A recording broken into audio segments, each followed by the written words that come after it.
Assalamualaikum teman-teman, selamat berjumpa lagi dengan saya Abdurrahman dan masih tetap di channel Abdurrahman ya. Dan masih tetap juga mengupas tentang seputaran asam lambung dan anxiety psikosomatis. Nah, di season kali ini saya akan mencoba menjawab beberapa pertanyaan yang ada di kolom komentar ya. Pertanyaan dari teman-teman memang masih di seputaran asam lambung juga karena memang channelnya channel asam lambung ya.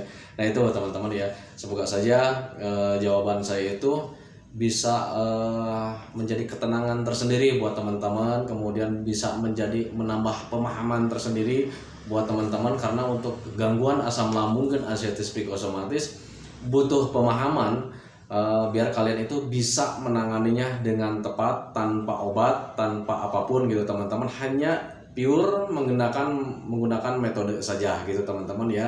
Jadi kalau misal kalian sudah paham, tentu kalian pasti akan lebih memahami karena semuanya itu ada sebab dan ada akibat. Nanti kalian akan menanganinya dengan secara wajar dan dengan secara logika. Nah itu teman-teman, karena gangguan asam lambung dan anxiety psikosomatis ini sebetulnya sensasinya, dampaknya itu memang gangguan rumahan ya. Sebetulnya kalau misalnya kalian sudah mengerti, sudah paham, itu sebetulnya gangguan rumahan dan bisa ditanganinya dengan mudah dengan sendiri gitu teman-teman ya. Nah itu teman-teman ya. Nah seperti biasa teman-teman, iklan dulu ya. Sebelum videonya saya lanjutkan, mohon videonya itu di subscribe dulu, karena untuk subscribe itu tidak memerlukan biaya. Subscribe itu adalah hal yang sangat mudah bagi teman-teman ya. Jadi teman-teman itu cukup memijit saja tulisan yang warna merah, tulisan subscribe. Biar kenapa? Jujur ya, biar videonya itu cepat berkembang dengan baik. Dan kalau seandainya videonya itu berkembang dengan baik, sudah barang tentu itu akan menambah semangat tersendiri buat saya untuk terus mengeser tentang seputaran asam lambung dan anxiety psikosomatis ini terhadap kalian gitu teman-teman ya. Nah jangan lupa juga tekan juga tombol lonceng sama tombol like-nya ya, biar kalian itu dapat notifikasi atau pemberitahuan video saya yang terbaru.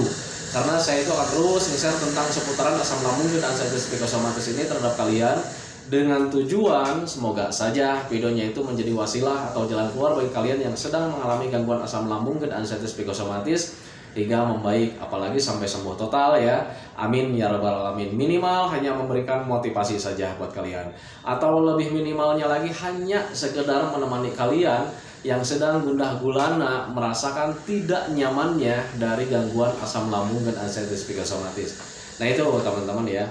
Nah ini kembali lagi ke topik utama teman-teman ya. Pertanyaan-pertanyaan itu sangat banyak sekali nih dari teman-teman ya. Ini ada Dian Lestari, kemudian Jiman Pak D, kemudian Mbah Geng, kemudian Anjilia Sakti, kemudian Wahyu Ayu, kemudian Aisyah, kemudian Rahmira, Danang Priyantoko, Sila Susilawati, Rudi Sembiring. Banyak sebetulnya nih ya, banyak sekali nih pertanyaan-pertanyaan dari teman-teman ya. Semoga saja saya bisa menjawabnya, kemudian waktunya juga semoga saja tidak terlalu panjang gitu teman-teman ya. Nah ini kita awali dengan pertanyaan dari Dian Lestari teman-teman ya. Nah ini pertanyaannya, kalaupun bisa tidur kenapa sering mimpi buruk gitu teman-teman. Orang yang terkena gangguan asam lambung dan anxiety psikosomatis memang ada kalanya kita itu sering mimpi buruk teman-teman ya. Kenapa seperti itu? Nah kita cari dulu penyebabnya biar kalian itu bisa menanganinya dengan tepat dan kemudian bisa menanganinya dengan mudah. Nah ini teman-teman ya, kalaupun memang kita itu susah tidur gitu ya, ada kalanya kita susah tidur, tetapi kalau misalnya kita sudah akali, kita sudah biasakan tidur itu jam 8 malam itu kita sudah tertidur, itu kita menjadi bisa tidur gitu. Ingat, kita bisa karena biasa. Yang bagi belum yang bisa tidur, tolong biasakan seperti itu, paksakan saja gitu teman-teman ya. Gimana caranya supaya kalian itu bisa tertidur di jam 8 atau jam 9. Nah itu teman-teman ya. Nah kemudian ada kalanya juga ketika kita sudah tertidur, itu memang kadang mimpi suka yang aneh-aneh ya. Kadang ini yang saya rasakan waktu itu. Jadi ketika tertidur itu sering mimpi yang aneh-aneh, sering mimpi ketemu sama hantu lah, kemudian sering ketemu sama orang-orang yang sudah meninggal lah. Dan kalau misalnya sudah mimpi sama orang-orang yang sudah meninggal, itu di pagi harinya ketika kita terjaga ataupun misalkan bangun di pagi hari, bikin kita nggak nyaman teman-teman ya. Jadi teringatnya itu, berpikirnya itu begini teman-teman, waktu itu pengalaman saya. Waduh ini jangan-jangan pertanda ya. pertanda bahwa saya itu akan menemani mereka gitu teman-teman. Nah itu yang membuat saya turun mental lagi, kemudian ngedrop lagi. Memang sangat sulit sekali ya. Mimpi itu sebetulnya tidak kita inginkan lah gitu ya. Apalagi yang namanya direncanakan itu tidak bisa untuk mimpi, tetapi mimpi itu hadir dengan sendirinya. Nah, kenapa orang yang terkena gangguan asam lambung dan anestesi psikosomatis mimpinya selalu jelek-jelek gitu teman-teman ya. Nah, kita cari tahu penyebabnya. Orang yang terkena gangguan asam lambung dan anestesi psikosomatis biasanya setiap harinya itu berpikirnya yang jelek-jelek teman-teman ya. Berpikir tentang sensasi, berpikir tentang penyakit, berpikir tentang gangguan yang berbahaya-berbahaya. Pokoknya intinya berpikirnya itu berpikir tentang yang hal-hal negatif lah teman-teman ya, bukan berpikir tentang kesenangan gitu teman-teman ya. Nah, patut kalian ketahui teman-teman ya, apa yang selalu kita pikirkan, kalau misalnya kita pikirkan secara terus-menerus kemudian menjadi hal yang sangat besar di dalam pemikiran kita, itu bisa terbawa ke alam mimpi teman-teman ya. Itu memang sistem otomatis ya, karena sudah apa ya, sudah terekam dalam pikiran kita yang ada, pikiran bawah sadar kita teman-teman ya. Beringat ya, waktu dulu ketika sebelum terkena gangguan asam lambung dan anestesi psikosomatis, kalau seandainya hati kita atau pikiran kita itu memikirkan tentang kesenangan gitu ya teman-teman, tentang happy-happy, tentang kebahagiaan, insya Allah mimpinya juga pasti akan yang senang-senang. Ingat ya, dulu ketika kejadian waktu SMA, ingat-ingat ketika zaman dulu, kalau seandainya orang mempunyai cinta pertama gitu, kemudian sering membayangkan tentang ketemu sama pacar, kemudian selalu memikirkan tentang pasangan kita yang kita idam-idamkan, setiap harinya kita pikirkan, setiap harinya kita rasakan gitu teman-teman ya. Apalagi kalau sudah ketemu, kita selalu membayang-bayangkan.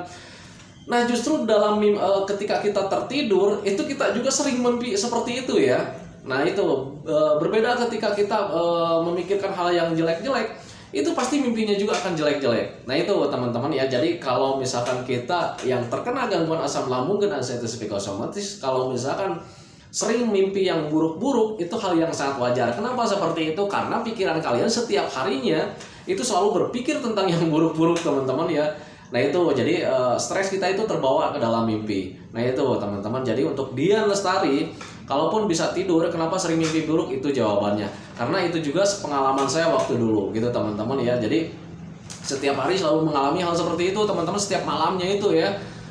Lama sih dulu sebetulnya untuk mimpi-mimpi buruk itu, lupa lagi sih sebetulnya ya. Cuman lama lah gitu ya, mengalami hal kejadian seperti itu lama. Nah dulu juga memang saya sempat bingung teman-teman ya. Kenapa nih setiap malam itu selalu mimpi buruk? Kadang kalau misalnya nggak ketemu sama orang-orang yang sudah meninggal gitu, ketemunya itu mimpinya itu mimpi-mimpi buruk juga yang lainnya. Kayak macam ketemu sama hantu, dikejar-kejar hantu. Wah pokoknya untuk mimpi-mimpi saat terkena gangguan asam lambung dan anestesi psikosomatis, kayaknya itu saya itu mimpinya itu dulu belum pernah mimpi yang enjoy gitu ya, yang senang-senang. Ya wajar saja sih, karena memang setiap harinya selalu berpikir tentang yang negatif-negatif, kemudian atau berpikirnya selalu tentang hal-hal yang buruk-buruk teman-teman ya. Nah dulu ketika saya ingin menghentikan mimpi-mimpi buruk itu, saya mencoba setiap harinya itu berpikir tentang kesenangan teman-teman ya. Jadi saya selalu melakukan hobi, jadi kembali lagi ke hobi ya, selalu memikirkan tentang hobi, memikirkan tentang kebahagiaan.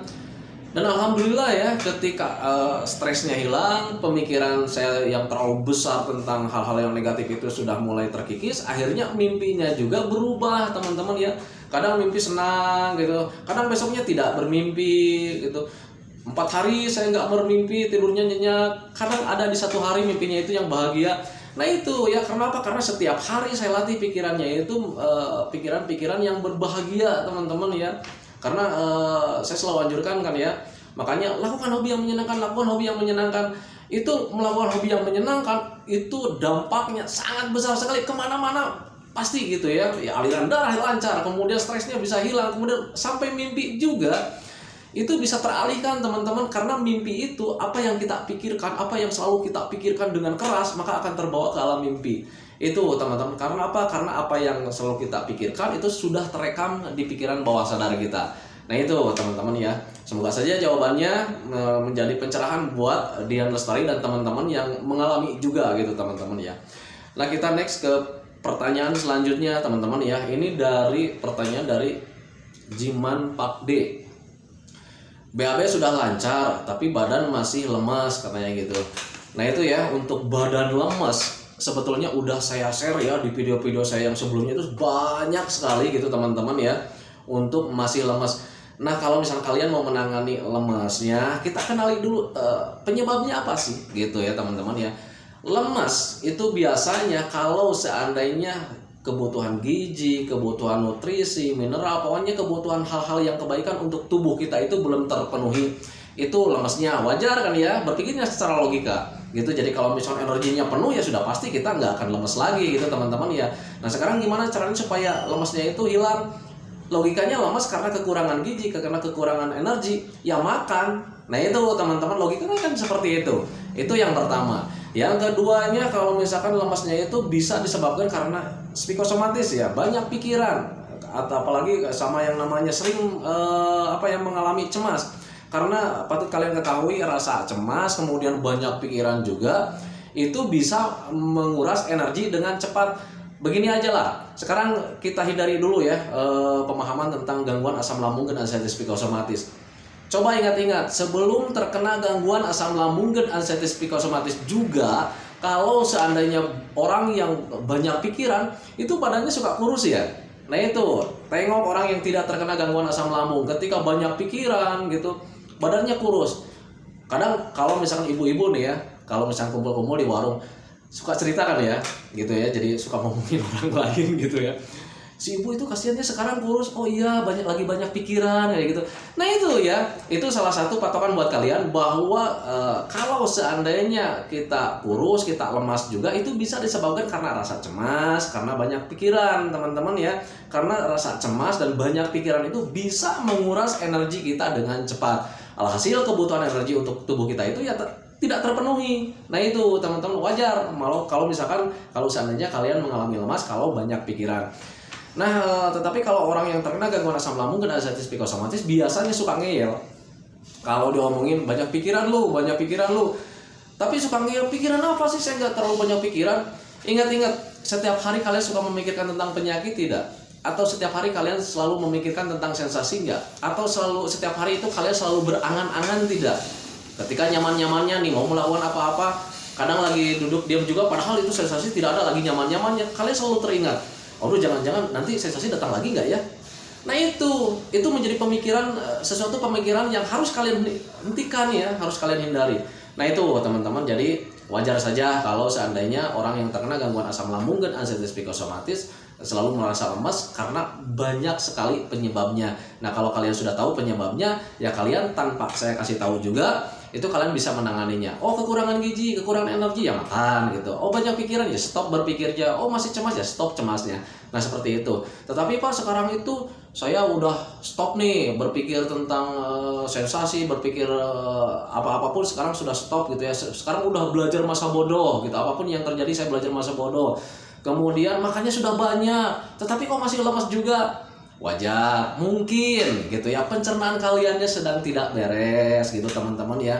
Nah karena kalau misalkan pencernaannya belum beres, otomatis mencerna makanannya itu tidak normal teman-teman. Kalau seandainya pencernaannya belum normal, ya mencernanya juga nggak normal. Kalau mencernanya tidak normal, alhasil gizinya, nutrisinya, mineralnya, vitaminnya dari makanan yang kita konsumsi itu tidak terserap oleh usus kita teman-teman. Jadi hal yang sangat wajar. Makanya kalau misal kalian ketika nanti sudah pencernaannya sudah beres, sudah normal, sudah sehat, kemudian stop berpikirnya sudah mulai dijalankan, belajar masa bodohnya sudah mulai dijalankan gitu teman-teman ya, kemudian energinya sudah terpenuhi, pasti lemasnya akan hilang. Itu logikanya. Makanya berpikir secara wajar. Makanya saya di channel ini mengajak teman-teman itu, mari kita berpikir dengan wajar, bukan berpikir tentang obat atau herbal gitu. Nah itu teman-teman ingat bahwa gangguan asam lambung dan anxieties psikosomatis bisa disembuhkan tanpa obat atau tanpa herbal sekalipun. Nah itu teman-teman, karena saya yang mengalaminya seperti itu. Jadi di channel saya itu tidak menganjurkan herbal, sepengalaman. Jadi saya menceritakan sepengalaman saya saja gitu teman-teman. Makanya bagi teman-teman, kembali lagi ke teman-teman, kalau seandainya kalian mau mencontoh saya, mau meniru saya, silakan saja. Tetapi kalau misalnya kalian saya mau pakai obat, ya silakan gitu teman-teman ya. Tetapi waktu itu saya menyembuhkan gangguan asam lambung dan anxiety psikosomatis yang saya derita, yang saya alami waktu itu tidak memakai obat sama sekalipun. Nah itu teman-teman ya. Nah kembali lagi ke pertanyaan selanjutnya, itu dari nah ini setiap saya menulis pertanyaan, tulisannya ini jelek banget. Dari ini apa ini Mbah Geng kayaknya nih. Dari Mbah Geng, nggak tahu Mbah Geng ini ya. Kayaknya Mbah Geng nih kayaknya nih. Pertanyaannya, udah dilakukan semuanya Pak, wiridan sering, tapi susah tidur. Mau mulai tidurnya yang susah. Oh ya, ini imbas dari video saya yang kemarin. Mungkin saya itu kan menceritakan tentang trik cara tertidur, tetapi di sini Mbah Geng ini udah melakukan wiridan apa yang saya sarankan, kemudian masih juga susah untuk memulai tidurnya gitu teman-teman ya. Nah untuk wiridan teman-teman ini kembali lagi ya, untuk Mbah Geng mungkin wiridannya sambil berpikir ya. Kalau misalnya tidak berpikir apa-apa, saya jamin pasti tertidur ya. Dulu juga di awal-awal saya seperti itu ya. Karena saya juga untuk wiridan itu juga saya dapat anjuran dari orang lain. Jujur saya juga waktu semuanya itu dapat anjuran dari orang lain lah. Banyak channel tentang asam lambung dan anxiety psikosomatis. Nah waktu itu juga saya sembuhnya berkat channel tentang gangguan asam lambung dan anxiety psikosomatis. Dan saya itu meniru tidurnya itu atas anjuran mereka gitu teman-teman ya. Jadi ketika susah tidur, saya itu melakukan fokus di wiridan sebisa-bisa mungkin gitu teman-teman. Tetapi di awal-awal itu memang ketika wiridan itu saya baca basmalah, saya baca hamdalah, sholawatan, itu memang susah tertidurnya. Nah ketika kesini saya pelajari, saya ingat-ingat, ternyata memang benar ya, ketika wiridan, ketika sholawatan, itu pikirannya tetap aja jalan. Bibir sih, mulut boleh wiridan gitu ya, boleh sholawatan, tetapi pemikirannya yang lari-lari kemana-mana. Nah itu sepengalaman saya. Nah makanya waktu itu saya stop berpikir tentang yang aneh-aneh, stop berpikir yang pikirnya jalan-jalan kemana-mana. Jadi saya fokusnya hanya di wiridan saja waktu itu ya. Baca sholawatan, baca bismillah, baca hamdalah, pejamkan mata sambil tiduran, rebahan. Biasakan dari jam 8 itu sudah sholat isya itu langsung rebahan ya. Jadi ketika pertama sulit, nah hari kedua, hari ketiga nggak lama waktu itu, saya cuman berapa ya, 5 harian lah itu sudah terbiasa teman-teman, sudah terbiasa karena dibiasakan dari jam 8 itu saya sudah tertidur sambil wiridan. Nah itu, tetapi bagi teman-teman yang ada non muslim, lakukan saja sesuai dengan agama kalian masing-masing gitu teman-teman, karena waktu itu saya melakukannya hanya memang sampai saat ini juga saya beragama Islam, jadi menjalankannya hanya sesuai dengan kemampuan saya di agama Islam gitu teman-teman ya. Jadi saya baca sholawatan, saya baca wiridan, baca basmalah, baca hamdalah, saya fokusnya di situ, stop berpikir yang lain-lain. Nah itu makanya alhamdulillah setelah dibiasakan seperti itu, nggak nyampe seminggu itu saya langsung tertidur lagi. Nah mungkin untuk Mbah Geng yang mungkin kayak macam pertama, saya kejadian pertama gitu ya, wiridan sih wiridan, baca basmalah sih baca basmalah, tetapi pemikirannya masih kemana-mana. Nah itu teman-teman ya. Nah itu semoga saja itu jawabannya bisa menjadi pencerahan buat Mbah Geng dan teman-teman yang lainnya juga. Nah sekarang pertanyaan selanjutnya dari Anjilia Sakti. Nah ini Anjilia Sakti bertanya tentang Alhamdulillah Kang, saya udah membaik, tapi pikiran negatif selalu hadir, sekolah belum bisa. Jadi jadi sudah agak membaik, cuman pemikiran negatifnya itu selalu hadir. Nah ini ya, untuk pemikiran yang negatif selalu hadir, memang itu agak terlambat karena itu dari psikosomatis, kemudian bisa dari rasa cemas yang sudah tertanam dalam pikiran bawah sadar kita. Makanya saya sudah di video-video sebelumnya cara mensugesti ya. Jadi pikiran-pikiran yang jelek itu kadang memang suka hadir. Nah kalian harus pahami ya, bahwa pemikiran kita itu ada dua. Itu sudah saya jelaskan ya di video sebelumnya, biar kalian lebih jelas. Tengok dulu lah tentang ini ya, tentang psikosomatis di video-video sebelumnya, 4 video atau 5 video ke belakang lah, saya juga udah lupa lagi. Nah itu apapun setiap hari yang kita jalani, yang kita kerjakan, yang kita alami, itu terekam ya, terekam sama pikiran bawah sadar kita gitu teman-teman ya. Dan kalau seandainya kita memikirkan hal yang jelek-jelek setiap harinya, itu terekam ya, terekam di bawah pikiran bawah sadar kita teman-teman ya. Nah pikiran bawah sadar itu hanya bisa merekam saja tanpa bisa membuangnya teman-teman ya. Jadi hal yang sangat wajar kalau seandainya setiap hari itu pikiran negatif itu selalu hadir. Nah bagaimana cara mengendalikannya, bagaimana cara menanganinya, karena pikiran bawah sadar itu tidak bisa membuangnya nih gitu kan ya. Tetapi saya itu ingin menghilangkan pikiran negatif ini. Pikiran negatif tidak bisa dihilangkan, tetapi dirubah ya, dirubah rasanya, dirubah negatifnya menjadi ke positif. Nah seperti apa caranya? Mensugesti kalian ke hal-hal yang baik. Nah gitu teman-teman ya.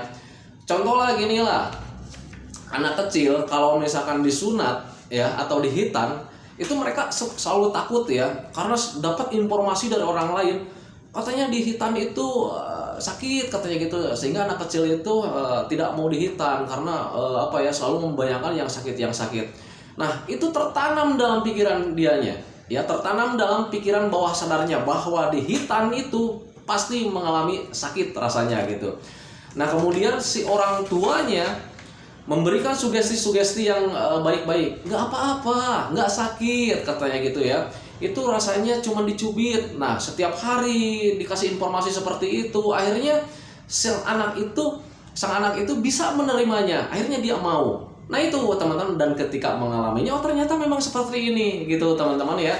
Nah makanya ketika sudah besar pun dia itu masih tetap teringat bahwa dihitan itu rasanya memang seperti itu, tetapi pikiran negatifnya itu, pikiran rasa nyerinya itu hilang. Karena apa? Karena memang sudah tersugesti oleh penanaman pikiran di dalam pikirannya. Nah itu teman-teman paham kan maksudnya ke arah sana ya. Jadi ketika kalian mengalami pemikiran yang negatif yang selalu susah hilangnya, memang kalian harus ketahui bahwa pikiran negatif itu sudah tertanam di pikiran bawah sadar kita. Itu namanya kenangan teman-teman. Pikiran bawah sadar itu kalau misal kalian susah menerimanya, apa sih pikiran bawah sadar itu? Pikiran sadar itu kayak macam kenangan lah gitu. Yang namanya kenangan itu pasti nggak bisa dibuang teman-teman ya. Tetapi kita bisa merubah rasanya gitu teman-teman ya. Dulu misalkan ketika kita putus dari pacar misalnya gitu ya, rasanya sakit hati gitu ya, itu pasti teringat karena itu kenangan pahit gitu ya teman-teman. Tetapi karena kita seiring waktu sudah tertanamkan setiap harinya itu secara tidak langsung sudah tersugesti dengan sendirinya, akhirnya ya kalau sudah kesininya no problem kan ya. Nah itu teman-teman, itu yang namanya pikiran bawah sadar. Nah jadi bagi teman-teman, apalagi bagi siapa barusan nih dari Anjilia Sakti, itu pemikiran negatif selalu hadir. Memang hal yang sangat wajar karena kemarin selalu memikirkan tentang sensasi yang tidak nyaman, jadi ada trauma tersendiri. Jadi ketika ada sensasi yang datang selalu berpikir, aduh ini nih sensasinya datang lagi, aduh nih takutnya begini lagi. Nah makanya sugestilah pikiran Anjilia Sakti dengan cara menanamkan dalam pikiran kalian bahwa gangguan asam lambung dan anxiety psikosomatis itu tidak berbahaya sama sekali, karena memang tidak berbahaya sama sekali. Cuman rasanya memang seperti itu. Itulah rasanya gangguan asam lambung dan anxiety psikosomatis. Sangat tidak nyaman gitu teman-teman. Padahal itu tidak apa-apa, hanya rasanya saja memang seperti itu. Nah itu teman-teman ya. Nah itu untuk Anjilia Sakti ya. Nah kemudian untuk pertanyaan selanjutnya dari Wahyu Ayu. Kalau makan apapun suka berlendir di tenggorokan, jadi sering keluar dahak. Nah itu ya, dulu juga saya sering mengalami banyak dahak nih. Jadi kalau misalnya kita makan mengkonsumsi apapun itu selalu banyak dahak gitu ya di sini nih ya.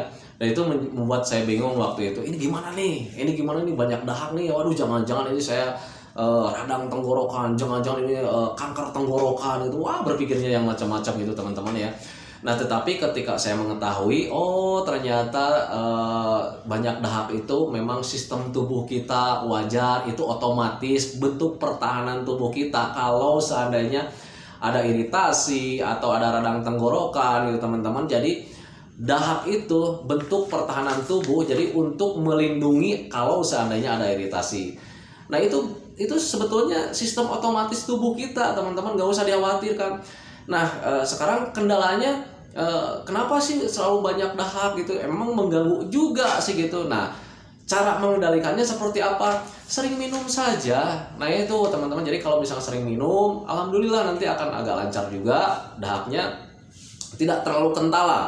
Apalagi kalau misalkan ini kalau sudah iritasinya sudah mulai agak mau membaik, itu dahaknya sudah mulai berwarna tuh ya, agak-agak berwarna kecoklat-coklatan gitu. Nah, itu sebetulnya bisa karena iritasinya sudah agak mulai membaik gitu teman-teman. Nah, kalau misalkan yang keduanya itu bisa karena memang kita masih kekurangan minum. Beda lah kalau misalkan kita masih banyak dahak ya. Kalau misalkan kita banyak minum, itu dahaknya yang dulunya kental. Kalau misalkan banyak minum, itu dahaknya agak encer juga, agak berkurang juga. Nah, itu teman-teman ya. Itu dahak jangan kalian khawatirkan, itu sebetulnya bentuk pertahanan tubuh sepengetahuan saya, karena untuk melindungi iritasi kalau seandainya ada iritasi. Nah, kemudian memang agak mengganggu juga kalau seandainya produksinya yang banyak gitu teman-teman, memang agak mengganggu juga sih sebetulnya. Macam saya juga dulu kan gitu, jadi ketika dahaknya banyak, wah nggak nyaman gitu ya. Nah, cara membantunya dulu saya itu sering minum air hangat saja. Nah, lambat laun itu dahaknya akan tambah encer, kemudian akan berkurang dengan sendirinya. Nah, tetapi kalau misalnya pagi-pagi jangan heran ya, yang masih banyak dahak itu pagi-pagi itu banyak sekali ya. Karena kalau berdahak itu waduh kental sekali gitu, jadi warnanya juga agak coklat juga gitu. Nah, itu teman-teman ya. Itu untuk dari Wahyu. Aduh, ini durasinya udah sampai 26 nih. Nah, sekarang dari Rudi Sembiring. Apakah Bapak dulu sering mengalami kulit kering? Nah, itu ya, kulit kering itu masih kekurangan minum teman-teman. Dulu saya saya sering mengalami hal seperti itu karena waktu itu saya minumnya kurang teman-teman ya. Jadi ketika asam lambung dan arthritis psikosomatis itu untuk minum itu males ya, jangankan untuk makan, untuk minum saja itu males. Jadi minumnya cuma sedikit aja gitu ya teman-teman ya. Nah, ketika sedikit ya alhasil ya memang gitu ya, kadang kulitnya itu kayak macam kasar, padahal itu bukan kasar ya, itu kering gitu teman-teman ya. Dulu juga memang saya sempat bingung gitu teman-teman, aduh ini gimana nih kulit kasar gitu ya. Kemudian sering lemes juga, sering pinggang sakit. Nah, ternyata berbeda ketika sudah banyak minum, itu kulitnya normal lagi gitu teman-teman ya. Nah, itu pengalaman saya ketika kulit kering. Memang bingung sih di awal-awal, tetapi ketika saya mempelajari, oh ternyata seluruh tubuh kita itu 90%-nya itu sebetulnya kan cairan ya. Sebetulnya cairan ya, darahnya mengandung cairan, daging kita juga mengandung cairan. Jadi semuanya memang butuh cairan, makanya saya selalu bilang minimal minum 8 gelas dalam sehari, dan gelasnya itu bukan gelas kecil teman-teman, saya gelas ukuran sirup gitu ya. Karena sebetulnya untuk minum itu, untuk mineral itu setiap orangnya berbeda-beda gitu teman-teman ya. Jadi dikalikan sama berat badan lah. Tetapi kalau misalnya susah ngitung-ngitungnya, waduh mesti cari timbangan, mesti cari pokoknya ribet. Ya udah, kalian minimalkan saja 8 gelas dalam satu hari. Tetapi Pak, kalau misalkan saya 10 gelas sampai 12 gelas gitu ya, kelebihan hanya beberapa gelas, boleh nggak? Boleh, nggak apa-apa. Apakah ada efek sampingnya? Ada efek sampingnya. Efek sampingnya seperti apa? Banyak kencing. Dan kalau seandainya banyak kencing, ya itu sangat bagus sekali. Kenapa seperti itu? Karena bisa mendetok racun-racun yang ada dalam tubuh kita. Nah, itu teman-teman, jadi jangan terlalu dikhawatirkan lah. Aduh, ini durasinya udah 28, gak kerasa teman-teman. Ini masih banyak pertanyaan sih ya. Ini pertanyaan yang sebelum saya ketikkan videonya ya, karena memang ini durasinya sudah terlalu banyak. Ini yang belum saya sempat jawab. Aisyah, Rahmirah, kemudian Danang Priyantoko, kemudian Sila Susilawati, Mas Agus kayaknya laki-laki nih, Mas Agus, kemudian Bambang 76, 75 ini 76 kayaknya. Ini masih banyak pertanyaan-pertanyaannya belum sempat saya jawab. Mohon maaf karena ini durasinya terlalu panjang. Jadi untuk sementara saya durasinya tidak terlalu panjang teman-teman, paling sekitar 30 detik lah. Ini sudah 29 lebih. Jadi nanti saya akan bahas lagi di episode selanjutnya teman-teman ya. Nah itu teman-teman, jadi semoga saja video di kali ini itu menjadi wasilah buat kalian, menjadi penambahan pemahaman bagi kalian. Karena untuk gangguan asam lambung dan anxiety psikosomatis hanya butuh pemahaman biar kalian itu bisa berpikir wajar, bisa berpikir secara logika, biar nanti kalian itu bisa menanganinya dengan tepat. Karena untuk dampak-dampak dari gangguan asam lambung dan anxiety psikosomatis yang kalian rasakan biasanya itu hampir 99% itu dampak rumahan, kayak macam sakit pinggang. Itu dampak rumahan. Dulu juga ketika sakit pinggang, oh kalian kurang minum.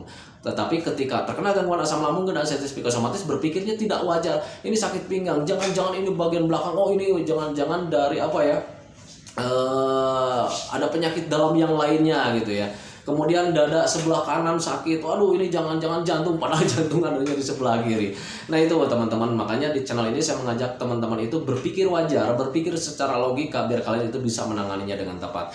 Nah itu teman-teman, doa saya semoga saja kalian itu bisa kembali sehat lagi, cepat sehatnya lagi, kemudian kesehatan kalian yang dulu itu atau keadaan kalian yang dulu itu cepat kembali lagi, karena keadaan, kesehatan, kemampuan yang kayak dulu itu sangat dirindukan. Nah itu teman-teman, semoga saja teman-teman cepat kembali lagi sehat.